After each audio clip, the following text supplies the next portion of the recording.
हे अर्जुन, अब तुम जो देखने जा रहे हो वह सामान्य नेत्रों से देखने योग्य नहीं है। यह ईश्वर का वह स्वरूप है जो सृष्टि के आरंभ से लेकर अंत तक फैला हुआ है। आज भगवान श्री कृष्ण अपना विराट दिव्य और भयानक विश्व रूप अपने भक्त अर्जुन को दिखाने जा रहे हैं। अर्जुन कहता है, हे केशव, आपके द्वारा दिया गया यह दिव्य ज्ञान मेरे अज्ञान को नष्ट कर चुका है। अब मैं आपको आपके वास्तविक स्वरूप में देखना चाहता हूँ। यदि आप मुझे योग्य समझते हैं तो कृपया अपना विश्व रूप दिखाइए।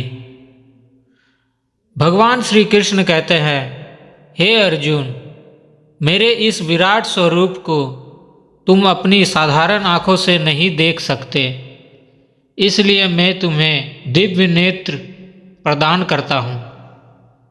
अब तुम मेरे इस अलौकिक और अनंत स्वरूप का दर्शन करो।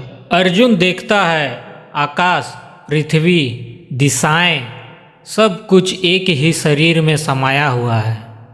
हजारों मुख, हजारों नेत्र, हजारों भुजाएं, हर ओर केवल भगवान ही भगवान।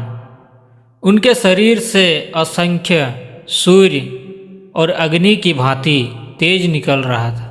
पूरा ब्रह्मांड उनके भीतर स्थित है। देवता, ऋषि, गंधर्व सब भगवान के इस विराट रूप को देखकर आश्चर्यचकित है। अर्जुन देखता है, सभी योद्धा भगवान के मुख में प्रवेश कर रहे हैं। काल की भांति सबको निगलता हुआ यह स्वरूप भय और विनाश का प्रतीक है। अर्जुन कांपते हुए पूछता है, हे प्रभु, आप कौन हैं? भगवान श्री कृष्ण कहते हैं, मैं काल हूँ। संसार का संहार करने के लिए मैं यहाँ उपस्थित हूँ। ये सभी योद्धा पहले ही मेरे द्वारा मारे जा चुके हैं। तुम तो केवल निमित्त मात्र हो। इस भयानक रूप को देखकर अर्जुन भयभीत हो जाता है।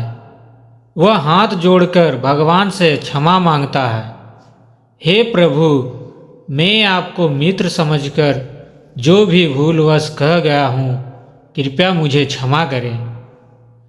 अर्जुन कहता है, हे दीनबंधु, अब मुझे आपका वही सौम्य और मधुर रूप दिखाइए जिस रूप में आप शांति और करुणा के सागर हैं।